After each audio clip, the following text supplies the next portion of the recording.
हंत सिद्ध सूरी उपाध्याय साधु सर्व अर्थ के प्रकाशी मांगलिक उपकारी तिनको स्वरूप जाने रागते भई जो भक्ति काय को न माई स्तुति को चाहिए धन्य धन्य तिने हिते काज सब आज भय कर जोड़े बारे बारे वंदना हमारी है मंगल कल्याण सुख सो हम चाहते हैं हो मेरी ऐसी दशा जैसी तुम हो मेरी ऐसी दशा जैसी तुमदारी है हो मेरी ऐसी दशा जैसी तुमदारी है।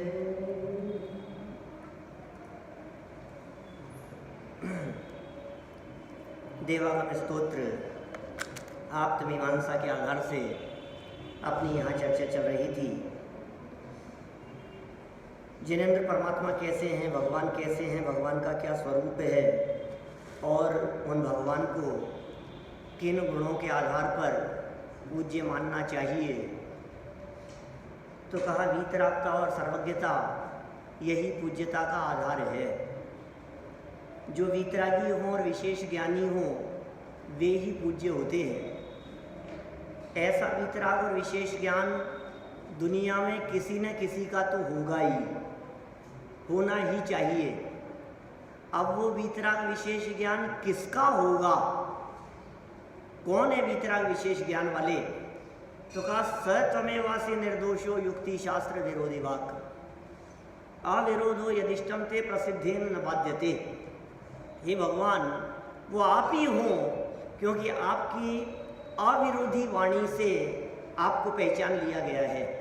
माने आपकी वीतरागता और आपकी सर्वज्ञता इस बात से प्रमाणित होती है कि आपने वस्तु के स्वरूप को उत्पाद, व्यय और ध्रुव कहा है। जब आपने वस्तु के स्वरूप को उत्पाद, व्यय और ध्रुव रूप कहा है तो यह बात किसी साधारण व्यक्ति के माध्यम से नहीं कही जा सकती। यह बात पूर्ण ज्ञानी व्यक्ति ही कह सकता है।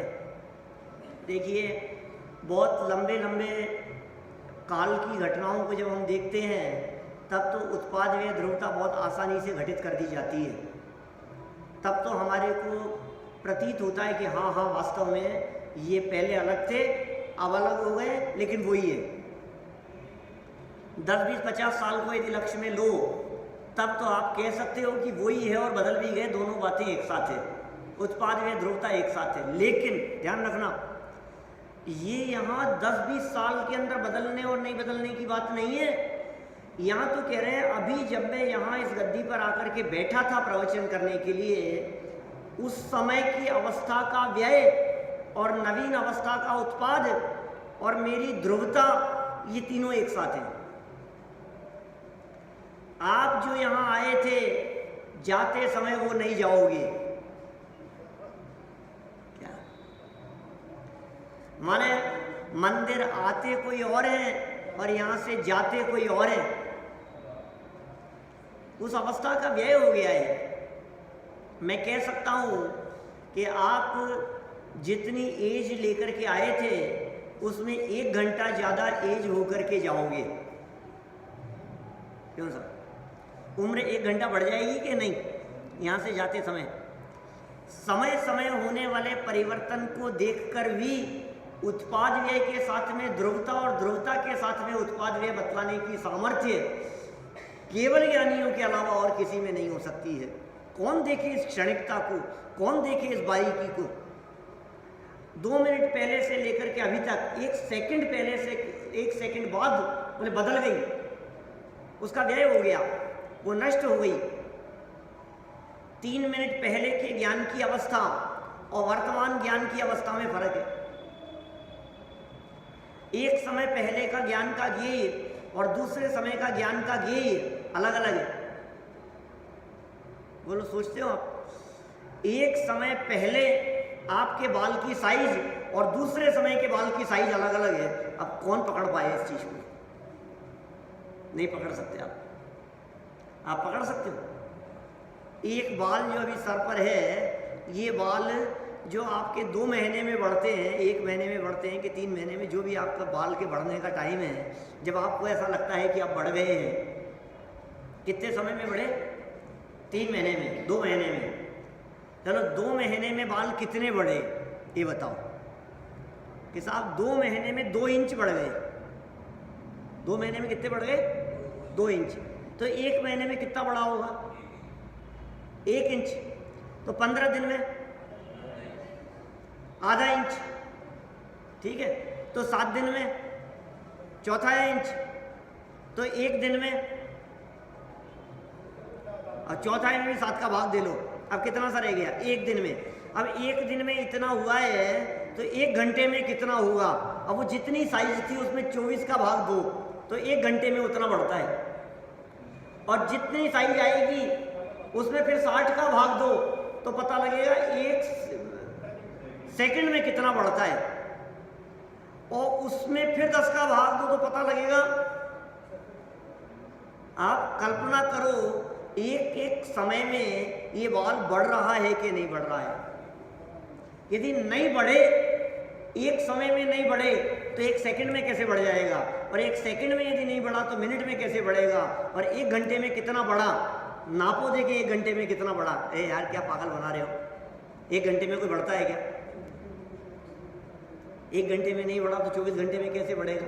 यार कल तो कटाए थे, आज कैसे बढ़ जाएंगे? कल तो बाल कटे हैं, आज कैसे बढ़ जाएंगे? 1 दिन में निश्चित रूप से बढ़ा है, आपके पकड़ में आए या नहीं आए। ऐसी सूक्ष्म रीति से उत्पाद व्यय की चर्चा करने वाले वे सर्वज्ञ परमात्मा हो सकते हैं। उनकी उत्पाद व्यय ध्रुवता युक्त इस वाणी को देख करके हमने पहचान लिया, स त्वमेवासी निर्दोषो, वो निर्दोष व्यक्तित्व हे जिनेंद्र देव आप ही हैं, आपके अलावा कोई नहीं हो सकता है।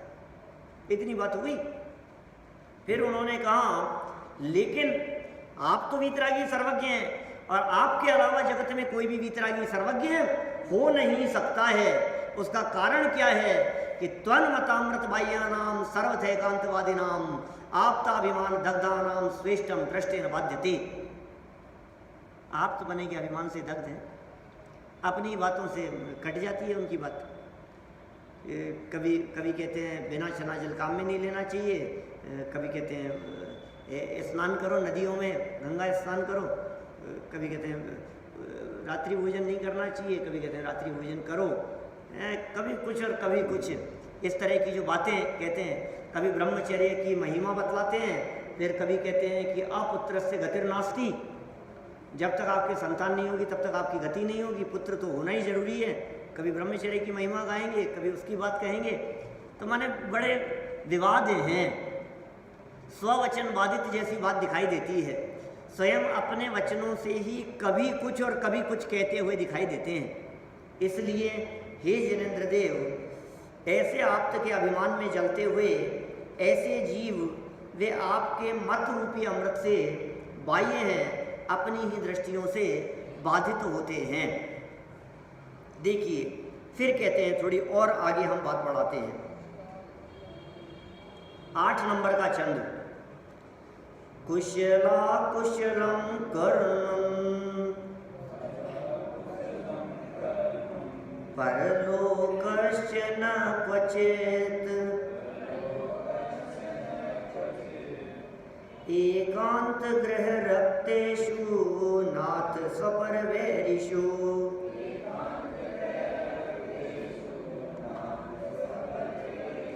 एकांत गृह रक्तेषु नाथ स्वपरवैरिषु।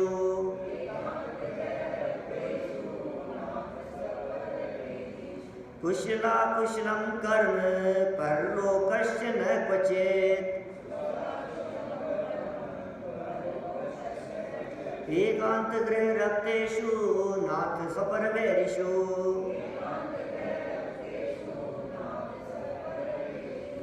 क्या कह रहे हैं? हे नाथ, जो लोग एकांत के आग्रह में रक्त हैं, एकांत के आग्रह में रक्त है, एकांत ग्रह, एकांत ग्रह, एकांत के आग्रह में रक्तेषु, जो रक्त हैं अर्थात एकांत रूपी पिशाच से आधीन है, वे स्व और पर दोनों के ही शत्रु हैं। स्व और पर दोनों के शत्रु हैं। एकांत रूपी ग्रहों ने जिनको अपने कंट्रोल में कर रखा है, अपने आप के भी दुश्मन हैं और दूसरों के भी दुश्मन हैं।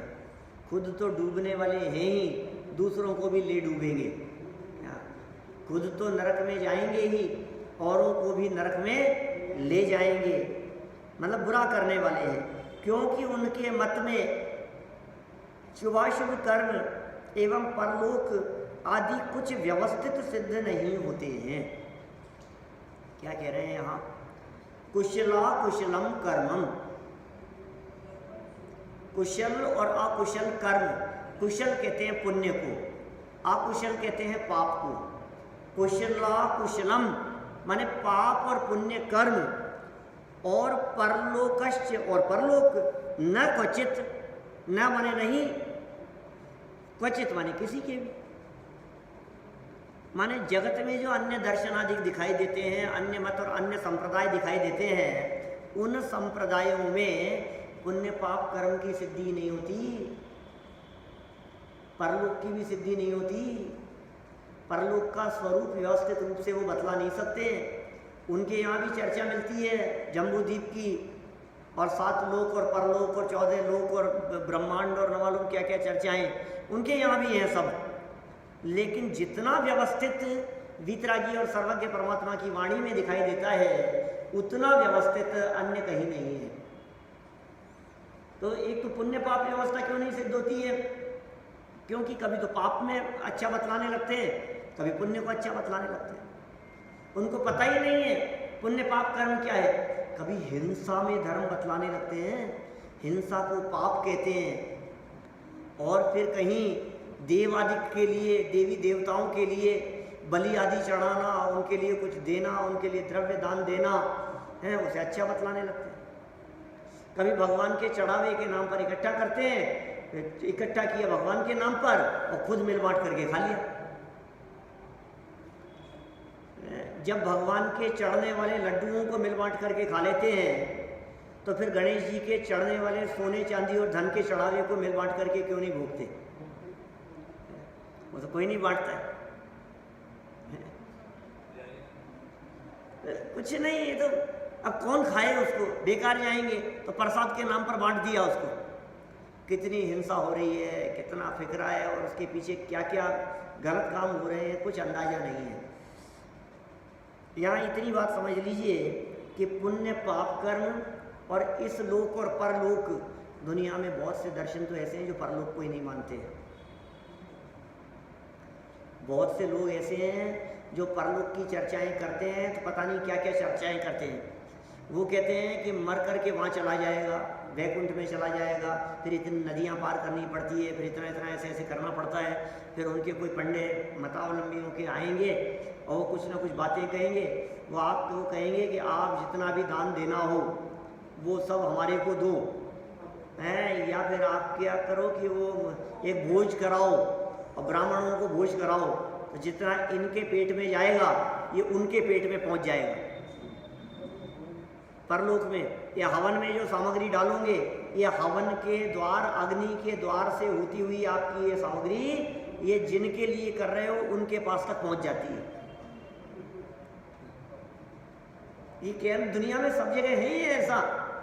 आप थोड़ा अपने मत से बाहर निकल करके अन्य मतों में देखोगे तो इस तरह की बातें आपको बहुत मिल जाएगी। इन लोगों की जो बैठक होती है ना 4 से 5 शाम को जो बैठक होती है, और उसमें जो किसी वक्ता को बुलाते हैं और वो जो आकर के 1 घंटे बोलता है, कभी वहाँ उस बैठक में बैठकर 1 घंटे तक उसका उद्बोधन सुनो, उसका भाषण सुनोगे तो आपको पता लगेगा वो कैसी कैसी बातें कह रहा है। कितनी कितनी कठिनाई से आपको वो नदियाँ पार करनी पड़ती है, कहाँ कहाँ से होकर के गुजरना पड़ता है, कहाँ कहाँ भटकता है। फिर कहीं भटकती आत्माओं की चर्चा होगी, फिर कहीं वहाँ पहुँचने के बाद में आपका लेखा जोखा होगा, हिसाब किताब होगा। चित्रगुप्त जी ऊपर बैठे हुए हैं बही खाते लेकर के, सारा हिसाब किताब आपके जीवन भर का लेखा जोखा वहाँ होगा। एक यमराज अपॉइंट किया हुआ है वहाँ, वो आता है और आकर के ले जाता है किसी को भी। ऐसे बहुत चलती है बातें दुनिया में, कुछ व्यवस्थित सिद्ध नहीं होता। फिर हम पूछेंगे कि यदि वो यमराज लेने के लिए आता है तो यमराज एक हैं कि यमराज बहुत सारे हैं? एक ही है तो एट ए टाइम कहाँ कहाँ पहुँचता है? यहाँ आता है कि अमेरिका में मरने वाले को भी ले जाता है। एक साथ यदि कोई व्यक्ति मान लो भूकंप में, बाढ़ में, ऐसी परिस्थितियों में हजारों लाखों लोग एक साथ मर गए हैं, तो ऐसी स्थिति में उस यमराज का क्या हाल होता होगा बेचारे का? वो कैसे लेकर के जाएगा? माने अनेक प्रकार की समस्याएं खड़ी होती है, कुछ व्यवस्थित सिद्ध नहीं होता। और कभी कभी तो ऐसी ऐसी बातें तक आ जाती है कि एक ही नाम के दो व्यक्ति थे तो यमराज गलत व्यक्ति को ले गया। फिर ऊपर ले जा करके जब सारा उसका लेखा जोखा हुआ तो फिर मालूम चला कि ये व्यक्ति गलत आ गया है। फिर उसको दोबारा भेजा, और दोबारा भेजा तो जब भेजा तो उसका जो शरीर था वो तो जलाया जा चुका था। अब उसको किसी दूसरे के शरीर में भेजा। तो बड़ी उटपटांग कहानियाँ इस तरह की मिलती हैं। यहाँ ये कह रहे हैं कि जो जगत में एकांतवादी लोग हैं, उन एकांतवादियों के मत और संप्रदाय में न तो पुण्य पाप की सिद्धि होती है और न ही लोक परलोक की सिद्धि होती है। कुछ भी व्यवस्थित सिद्ध नहीं होता। और ऐसे एकांत के आग्रह में रक्त रहने वाले जो लोग हैं, ये हे नाथ स्व पर वैरिशु, वे अपने और पराये सबके दुश्मन है। दुश्मन है वो, क्या करो बोलो आप? अब जो ऐसे दुश्मन दिखाई दे रहे हैं, माने खुद मर रहे हैं और दूसरों को मारेंगे, ऊटपटांग बातें, बिना बेसिर पैर की बातें, बैकुंठ की बातें करेंगे, वहाँ ले जाएंगे, वहाँ का पता नहीं क्या, मतलब मैं बतला नहीं सकता हूँ कितनी ऊटपटांग बातें चलती है। किसी का एक्सीडेंट में डेथ हो गई, कोई आत्महत्या करके मर गया, अब 6 महीने तक उसकी आत्मा भटकती रही, क्योंकि वो तो समय के पहले मर गया ना। अब उसकी आत्मा तो वहाँ जगह पर जाना तो नक्की था, अब उसके पहले क्या होगा कि उसकी आत्मा को भटकना पड़ेगा। कभी आत्माओं को बांध देते हैं, कभी उनको कीलित कर देते हैं, कहीं भूत प्रेत आदि की बात करते हैं, कहीं भूतों को भगाने की बात करते हैं, कहीं ऊपरी बाधाओं की बातें, न मालूम कौन कौन सी। ये सब अव्यवस्थित बातें हैं जो मनगढ़ंत कल्पनाएं हैं। ये आपके मत से बाहरी लोगों में सिद्ध नहीं होता। कोई चमत्कार जो देवों के माध्यम से होते हैं वो अलग मैटर है, लेकिन ये जो परलोक में जाकर के इस तरह की जो व्यवस्था की चर्चाएं करें, वो व्यवस्थित सिद्ध नहीं होता। अपने यहाँ तो पूरी फिलॉसफी है बराबर, अपने यहाँ तो पूरी ज्योग्राफी है, एक एक चीज़ का बारीक से बारीक निरूपण है। कोई पॉइंट ऐसा नहीं है जिस पॉइंट पर आप प्रश्न करो और उसका जवाब नहीं मिले। आपको हर बात का जवाब मिलेगा। कि साहब भरत क्षेत्र में तो लोग रहते हैं, हेमवत क्षेत्र में कौन रहता है, फिर हरि क्षेत्र में कौन रहता है, फिर इसकी हाइट कितनी है, फिर इसकी लंबाई चौड़ाई कितनी है, फिर यहाँ मनुष्य गति के हैं या नहीं है, यहाँ त्रियंच है या नहीं है, यहाँ 2 इंद्रिय है, यहाँ विकलत्र है, यहाँ 1 इंद्रिय है, सब व्यवस्थित। कौन सा जीव मर करके कहाँ तक जा सकता है, कितनी आयु, कितनी लंबाई चौड़ाई, कितनी ऊंचाई उनकी, कितनी हाइट, कैसा भोजन, कहाँ कल्प वृक्ष, कहाँ नहीं है, कैसे काल परिवर्तन, ये सारी बातें अपने को यहाँ शास्त्रों में बहुत बारीकी से देखने को मिलती है। ये सब व्यवस्थित मिलेगा अपने को देखने को अपने यहाँ शास्त्रों में। लेकिन उनके यहाँ जाकर के चर्चा करो आप तो पता नहीं, कहीं की टांग कहीं की पूंछ, कुछ भी नहीं, बस समझ लो आप जो थोड़ा बहुत जो बातें सुन ली है उनको खींचतान करके लिख दिया। भूत भगाते हैं वहाँ पे, लोग भगाते हैं, लेकिन ऐसे जैन दर्शन में तो इस तरह के कोई भगाने से भागते नहीं हैं और बुलाने से आते नहीं हैं। जैन फिलॉसफी जो है, वास्तव में जो दर्शन जिसका नाम है, ये तो लोग जो कुछ भी करते हो वो अलग मैटर है। लोग तो लोग हैं साहब, दुनिया तो अपने हिसाब से कुछ भी मानती है और कुछ भी करती है। आज जैनी जैनी नहीं बचे हैं, मुसलमान मुसलमान नहीं बचे हैं, हिंदुओं में हिंदुत्व नहीं दिखाई देता है, सारे पता नहीं क्या हाल हो गया है देश समाज राष्ट्र का, सब जगह पर हाल बेहाल है। किसी को शास्त्र नहीं पढ़ना है, किसी को फिलॉसफी को नहीं जानना है कि ये दर्शन क्या है। जो सिद्धांत किसी समय में प्रासंगिक हुआ करते थे, आज उन सिद्धांतों को लोग आउट ऑफ डेट कह करके अलग कर देते हैं, दूर कर देते हैं। चलिए खैर कोई बात नहीं। यहाँ कह दिया शुभ अशुभ कर्म भी उनके मत में नहीं है, और इस लोक और परलोक की व्यवस्था भी उनके संप्रदाय में नहीं देखी जाती है। आगे चले अपन, अभावों की चर्चा प्रारंभ हो रही है, मार्मिक चर्चा है।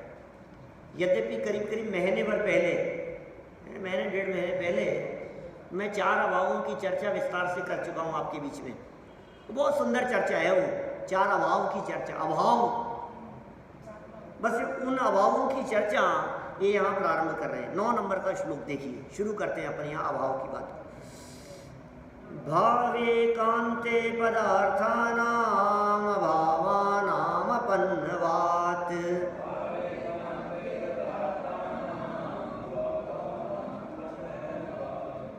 देखो, एक एक अक्षर को ध्यान से देखोगे तो आप पढ़ पाओगे। आखिर शब्द तो हिंदी के ही है ना।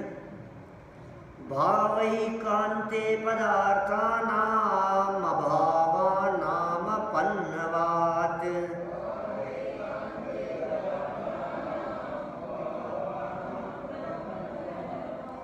मभावानाम अपन्नवात्।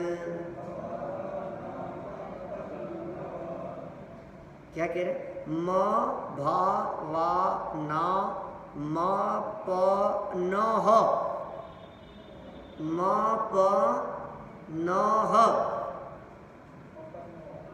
वात मपन हवात, मपन हवात, अभावानाम अपन्नवात। ठीक है।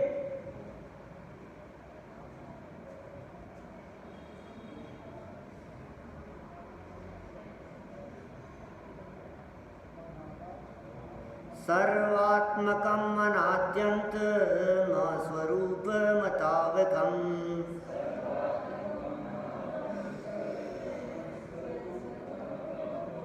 सर्वात्मकम् अनाद्यन्तम् स्वरूपमतावकम्।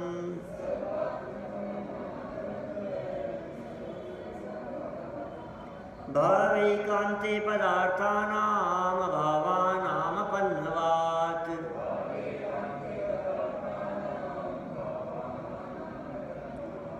सर्वात्मकम् अनाद्यन्तम् स्वरूपमतावकम्।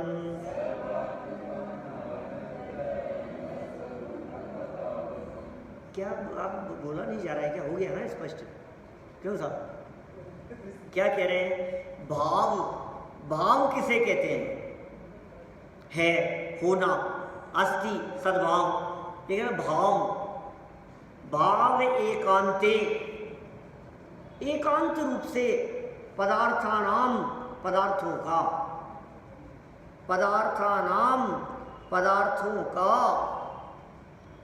भाव एकांते, एकांत रूप से भाव ही माना जाए। क्या क्या समझ में आया? पदार्थों का एकांत रूप से भाव ही माना जाए, भाव एकांते। न्याय की चर्चाएं यहाँ आप्तमीमांसा के 114 कारिकाओं में से यहाँ सिर्फ उसका सैंपल और नमूना देने के लिए 16 श्लोक दिए। इन 16 श्लोकों को पढ़ लेने पर आपको अंदाजा लगेगा। अभी तक तो बातें बहुत सरल चल रही थी। 9 नंबर के श्लोक से थोड़ी जटिलता शुरू हुई। 16 नंबर तक बातें भी आपके समझ में आने योग्य होंगी और 17 नंबर श्लोक से बातें इस गहराई और इस लेवल पर पहुंच जाएगी कि आप अपना सर पकड़ो तो समझ में नहीं आए। इस तरह के न्याय के प्रकरण हैं। ये तो अंदाजा लगे हमारे को कि जैन न्याय क्या होता है। न्याय यह है कि पदार्थ का अस्तित्व है तो अपने से है, लेकिन सिर्फ अस्तित्व ही मानो और अभावानाम अपन्नवात। सेकंड लाइन में क्या लिखा? अभावानाम अपन्नवात। देखिए, ध्यान से देखिए, एक एक शब्द को देखिए। पहले शब्द अलग अलग कर लेंगे अपन, फिर मैं उसका अर्थ करता हूँ और फिर आपको उसका भाव बतलाऊंगा कि इसमें क्या मर्म छिपा है। भाव, भाव शब्द दिख रहा है? भाव माने होता है अस्थि, भाव माने होता है सत्ता। आपका भाव है या नहीं है? आप यार क्या बात कर रहे हो, हमारे भाव लगा रहे हो आप? क्या हमारा भाव तो मत लगाओ।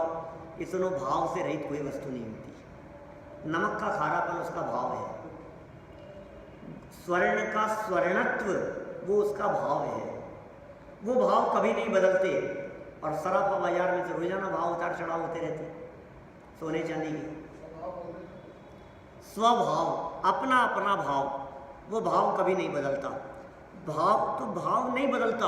अरे साहब, हर वस्तु जैसी है वैसी रहेगी, ये वस्तु कभी नहीं बदलती है, इस वस्तु का स्वरूप कभी नहीं बदलता है, वस्तु तो हमेशा एक जैसी है। भाव एकांत मानने वाले भी दुनिया में बहुत हैं।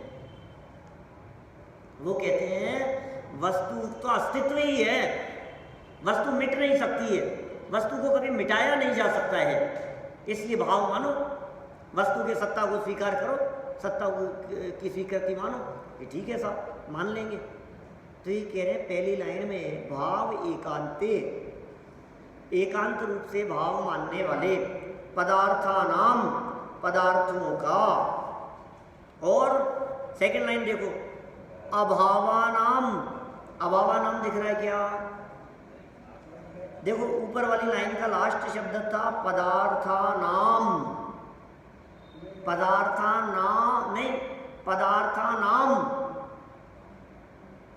माने वहां आधा में आएगा ऊपर, और नीचे एक था सेकंड लाइन में अभावानाम। सुधारना नहीं है किताब में राजेंद्र जी साहब, मैं से शुरू हो रहा है ना, तो इस मैं के दो टुकड़े कर लो, एक तरफ कर लो म हलंत वाला और एक तरफ कर दो अ अनार वाला, तो म और प्लस अ, तो जो आधा में है ना, इसको तो ऊपर वाले के साथ में बोलो, पदार्थानाम, पदार्थानाम नहीं, नाम, पदार्थानाम, और जो अ बच गया है वो नीचे आ जाएगा, तो अभावानाम, ठीक है। अभावानाम, अभावानाम मतलब अभावों का, अभावानाम मतलब अभावों का, अभावों का मतलब, अभावों का क्या है? अभावों का मतलब प्राग भाव का, प्रध्वंसा भाव का, अन्योन्य भाव का, अत्यंता भाव का, ये है अभाव, चार है ना। तो कह रहे इन अभावों का अपन्नवात, आगे शब्द क्या है? हाँ, आधा में आएगा यहाँ, अभावानाम, और अ निकलेगा इसमें से, अपन्नवात, अपन्नवात मतलब लोप कर देना, अभाव कर देना। तो इन दो लाइनों में तो बात कही अन्य मत लोगों की, इन दो लाइनों में बात कही, दुनिया में ऐसे बहुत से लोग हैं जो ये कहते हैं पदार्थों का अस्तित्व है और नास्तित्व नहीं। नहीं, दो नहीं, दो बातें कही है।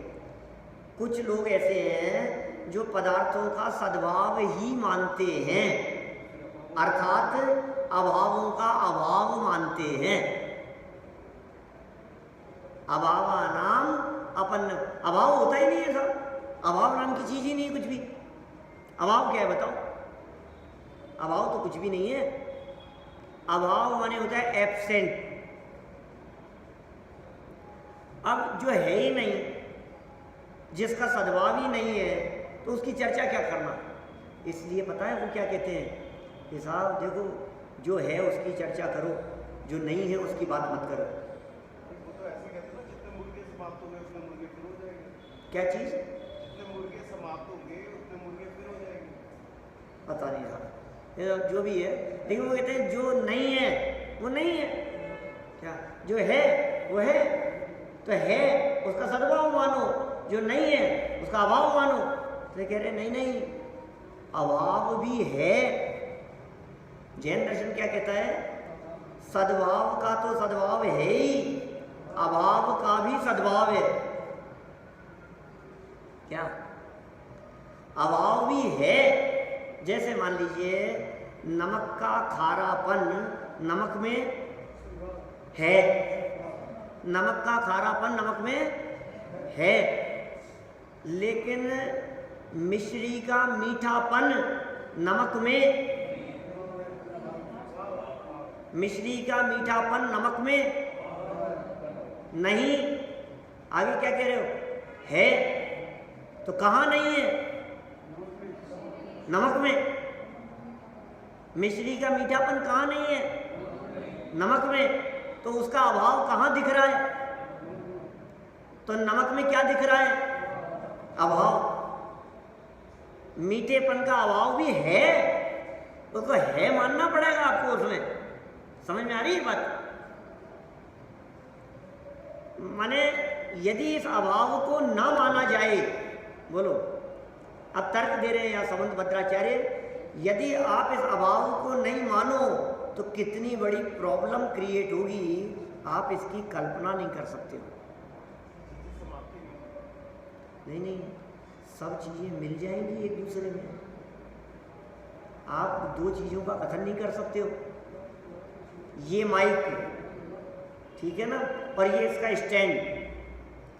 तो माइक का स्टैंड में यदि अभाव नहीं हो तो ये दोनों अलग अलग कैसे होंगे? स्टैंड का माइक में और माइक का स्टैंड में अभाव, शरीर अलग और कुर्ता अलग। तो कुर्ते में शरीर का और शरीर में कुर्ते का अभाव नहीं हो तो क्या होगा? आप कह रहे हो अभाव तो होता ही, अभाव नहीं होगा तो सब मिल मिला जाएंगे। प्राग भाव ये बाउंड्री खींचता है, प्रध्वंसा भाव ये सीमा रेखा खींचता है, अन्योन्या भाव ये आपस में मिलने नहीं देता, अत्यंता भाव ये वज्र की दीवारें हैं एक दूसरे के बीच में। ये अभाव नामक वज्र की दीवारें दो द्रव्यों के बीच में खड़ी हुई हैं, इसलिए कोई द्रव्य आपको दुखी नहीं कर सकता और कोई द्रव्य आपको सुखी नहीं कर सकता। ये बहुत बड़ी चीज़ है भाई साहब, तो बहुत पावरफुल चीज़ है अपने पास में। दुनिया की कोई ताकत आपको दुखी सुखी नहीं कर सकती, क्योंकि पर द्रव्य का आप में अभाव है। दूसरों के कर्तृत्व का अपने में और अपने कर्तृत्व का दूसरे में अभाव है। देखो यदि दो लाइनें समझ में आएगी तो आगे की दो लाइनें समझ में आएगी। पहले दो लाइनें वापस देखो। भावेकांते पदार्थानाम अभावानाम पन्नवात्,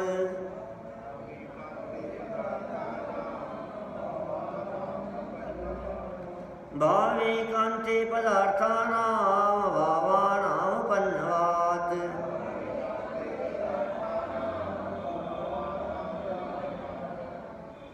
समझ में आ गया क्या?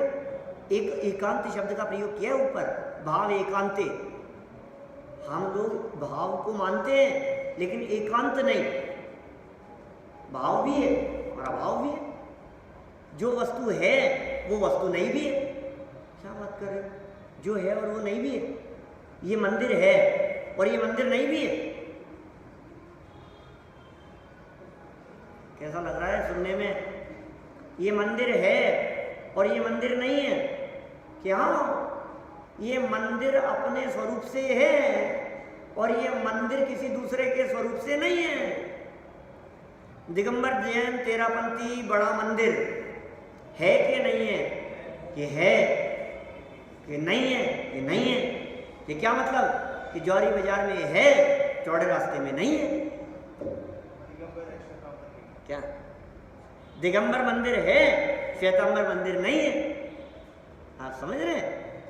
तो है भी और नहीं भी है। कि साहब ये मंदिर नहीं है, कि हाँ ये मंदिर नहीं है, कि कहाँ ये तो समझो, अपेक्षा लगानी पड़ेगी कि ये मंदिर नहीं था कि नहीं था, कि कब? कि 400 साल पहले। क्या? द्रव्य क्षेत्र काल भाव से देखोगे तो आपको ये विविधता नजर आएगी। हम हैं भी और नहीं भी हैं, अपने रूप से हैं और किसी और रूप से हम नहीं हैं। क्या? आपके पास में 2 लाख रुपए रखे थे और हमने कहा, आपको रखते हुए हमने देखा और हमने कहा भाई साहब पैसे की ज़रूरत है, 2 दिन के लिए उधार दे दो 2 लाख रुपए, और आपने तुरंत ये कह दिया कि मेरे पास नहीं है, मेरे पास नहीं है। यार कितने झूठे हैं। हमने अभी इनको रखते हुए देखा है, अभी गिन रहे थे और गिन करके अंदर रखते हुए देखा है अभी हमने। अब ये कह रहे हैं कि नहीं है, तो हैं कि नहीं है? बोलो। हमने तुरंत पलट करके कह दिया कि यार क्यों बेवकूफ़ बनाते हो, अभी तो हमने गिन करके रखते हुए देखा है। तुम कह रहे अरे आप गलत मत समझो, वो मेरे नहीं है, क्या वो किसी और की अमानत है। तो जो और की अमानत हमारे पास में रखी है, अब हमारा ये पूछना है वो पैसे उनके पास में हैं कि नहीं है भी और नहीं भी। वचन दोनों प्रकार के होंगे, है और नहीं है, होते हुए भी नहीं हो और नहीं होते हुए भी हो। ऐसा हो सकता है कि नहीं? सुनो, कभी कभी क्या होता है, कोई व्यक्ति कहीं उपस्थित ना होकर के भी वो उपस्थित होता है, नहीं होकर के भी वो उपस्थित होता है। समझ लो आपके यहाँ कोई अच्छे परिचित व्यक्ति के यहाँ शादी का आयोजन था, परिवार के सब लोगों को जाना था। परिवार के सब लोगों में से घर का कोई एक महत्वपूर्ण व्यक्ति नहीं गया और बाकी सब चले गए। तो वहाँ शादी में जिसको देखो वो यही पूछता है, वो नहीं आए, वो नहीं आए, वो नहीं आए। अरे हम आए, हमें कोई पूछता ही नहीं है क्या? हमारी कोई चर्चा ही नहीं है, हम इतने लोग आए, इनकी कोई बात ही नहीं है, और जिसको देखो उन्हीं की बात, वो नहीं है क्या, वो नहीं है क्या, वो नहीं है क्या। तो हमें ऐसा लगता है कि हम तो आकर के भी मानो इनकी दृष्टि में नहीं आए, और जो नहीं आए हैं वही वो छाए हुए हैं सब जगह, सबकी जबान पर उन्हीं का नाम है। हर व्यक्ति ये पूछता है वो नहीं आए क्या, वो नहीं आए क्या, वो नहीं आए क्या। ये जबरदस्ती हीरो हो रहे हैं नहीं आकर के, और आ जाते हैं तो कोई पूछता नहीं, ठीक है आ गए, बात खत्म। तो कभी कभी अभाव होकर के भी बहुत अधिक सद्भाव हो जाता है। जो चीज नहीं है, जिसकी सत्ता नहीं है, और यदि आपके दिमाग में घूम रही है तो इसका मतलब उसका सद्भाव हो गया। दिमाग में से जिस चीज को कभी कभी गायब करने के लिए कहते हैं, वो चीज दिमाग में इतना अस्तित्व धारण कर लेती है कि दिमाग से निकलती ही नहीं है। नहीं, मर गए लेकिन अब वैसे रोजाना याद कभी नहीं आते थे। मरने से पहले हम कभी उनको मिलने नहीं जाते थे, कभी पूछते नहीं थे क्या। 10-12 किलोमीटर दूर रहते थे, लेकिन सालों में कभी गए हो चमावाणी के दिन या कभी कोई प्रसंग में, और आज मर गए तो आज वही याद आ रहे। अपने सासू जी को पूरे जीवन भर पूछे नहीं 2 रोटियों के लिए भी, और मर जाए तो वही याद आए। ये क्या है भाई, ये क्या स्वरूप है? जीते जी ना पूछे और मरने के बाद फिर उनके लिए, अब उनके लिए लड्डू बांट रहे हैं, अब उनके लिए बर्तन बांट रहे हैं, अब उनके लिए आयोजन कर रहे हैं, अब उनके लिए शांति विधान रख रहे हैं, अब उनके लिए समाज को बुला करके निमंत्रण रख रहे हैं, भोज करा रहे हैं। क्या कर रहे हो आप? हैं कि नहीं है?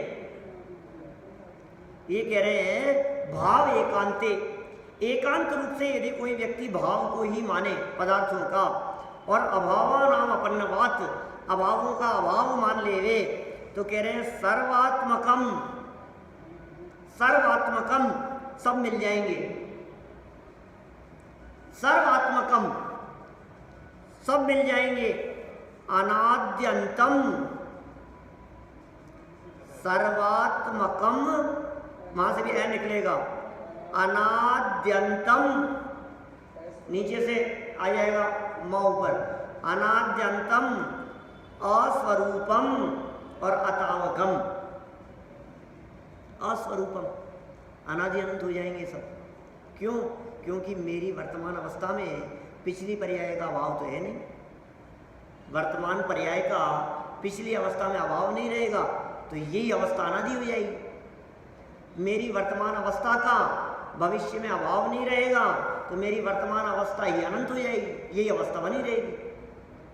प्राग भाव को नहीं मानने पर और प्रध्वंसा भाव को नहीं मानने पर आपकी वर्तमान पोजीशन ही सदा सदा के लिए वर्तमान बनी रहेगी, यही रहेगी।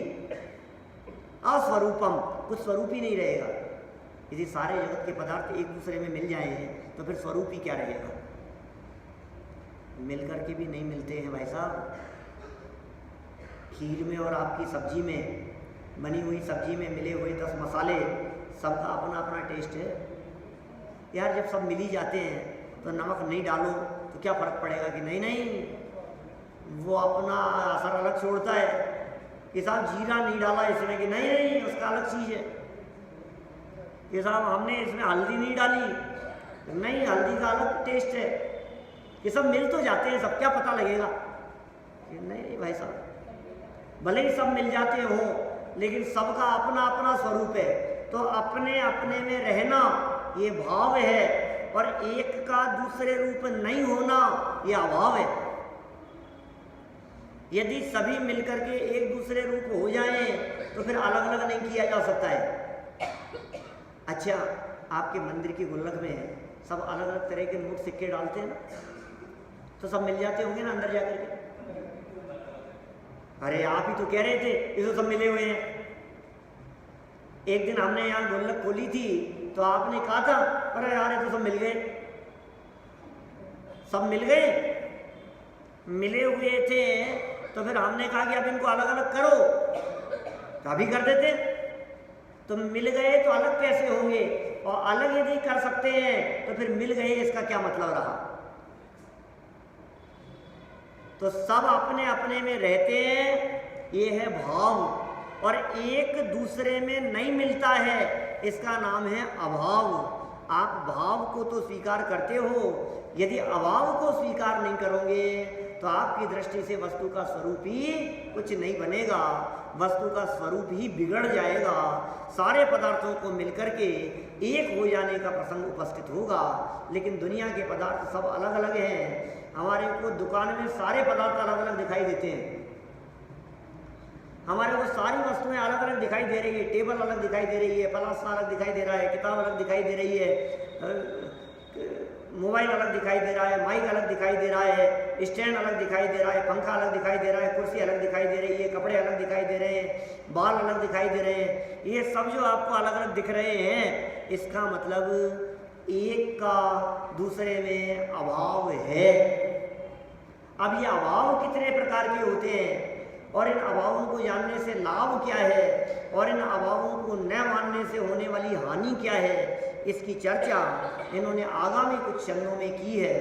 6 छंद इसके अपने यहाँ और बचे हैं, अपन उनकी चर्चा करते हुए कल के परसों इस बात को पूरी करेंगे। बहुत महत्वपूर्ण प्रकरण है। कुछ अंदाजा लगता है कि समंत भद्राचार्य ने किस तरह के न्याय को स्तोत्र में, स्तुति में भर दिया है। कहने को तो स्तुति है, कहने के लिए तो स्तुति है भगवान की, लेकिन स्तुति कैसी है कि भगवान आपने भाव भी बतलाया है, आपने अभाव भी बतलाया है, और दोनों का एक साथ एक ही वस्तु में सद्भाव बतलाया है। भाव और अभाव दोनों का सद्भाव एट ए टाइम एक ही वस्तु में बतलाया है, और यह बतलाने की सामर्थ्य सर्वज्ञ के अलावा और किसी की नहीं हो सकती है। ऐसे सर्वज्ञ आप ही हो, यह बात यहाँ कही गई। चलिए।